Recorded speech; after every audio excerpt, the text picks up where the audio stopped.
સુરતની લીંબાયત પોલીસ સામે હાઈકોર્ટ લાલઘૂમ। હાઈકોર્ટે સંબંધિત પોલીસ અધિકારીઓને ફટકારી નોટિસ। 30મી સપ્ટેમ્બરે કોર્ટમાં હાજર રહીને ખુલાસો કરવા કોર્ટનો આદેશ। લીંબાયત પોલીસે બે શખ્સોને માર્યો હતો માર। ટી સ્ટોલના સંચાલક અને તેના ભાઈ સાથે મારપીટનો આરોપ। ફ્રીમાં પાન સિગારેટ ન આપતા હુમલાનો આરોપ। પોલીસ કમિશનરને અરજી કર્યા બાદ પણ દાદાગીરીનો આરોપ। મારપીટની ઘટનાના સીસીટીવી કોર્ટ સમક્ષ કરાયા હતા રજૂ।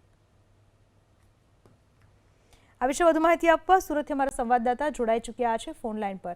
આખી મારામારીની ઘટના શું બનવા પામી હતી, શું છે વધુ માહિતી?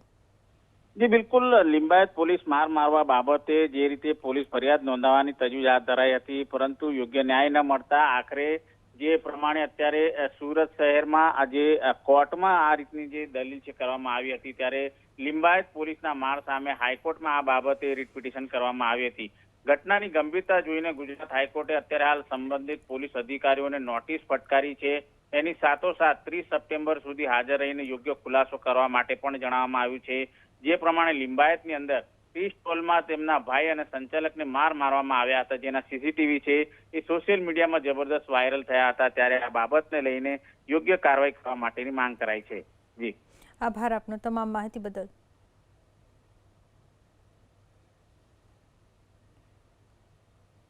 તો સુરતની લીંબાયત પોલીસ સામે હાઈકોર્ટ લાલઘૂમ છે। હાઈકોર્ટે સંબંધિત પોલીસ અધિકારીઓને પણ નોટિસ ફટકારી અને 30મી સપ્ટેમ્બરે કોર્ટમાં હાજર રહી ખુલાસો કરવા માટે કોર્ટે આદેશ કર્યો છે। લીંબાયત પોલીસે બે શખ્સોને માર્યો હતો એ સમયે અને ટી સ્ટોલના સંચાલક અને તેના ભાઈ સાથે મારપીટનો આરોપ લાગ્યો હતો।